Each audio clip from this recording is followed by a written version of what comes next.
Sakau jums pats taikos ir gėrio žodžius.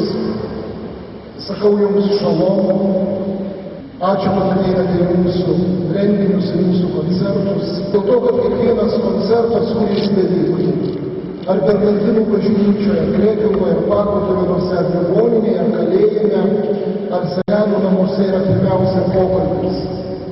Pokalbis ne tik su jumis, bet pokalbis tarp skirtingų būdų šlovinti tą patį Dievą. Pokalbis tarp skirtingų kultūrų, tarp skirtingų žmonių, skirtingais laikais. Šiandien turit unikalią galimybę pasiklausyti kvarteto iš Italijos, Tenores di Viti. Kvartetas ypatingas tuo, jog dainuodamas sena vokalinė technika jai 3000 metų, galvoja istorikai, o UNESCO yra įtraukus į civilizacijos paveldo lobyną. Jūs pamatysit tai, kas vadinama inkultūracija. Kristaus žinia perduodama tokiu senu būdu, balsais, kurie savyje sukaupia rodos visą žemės stichijų jėgą.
Taigi, Pax Bonum koncertas šiandien svečiuose, vėl svečiuose Vilniaus jėzuitų bažnyčioje, jėzuitų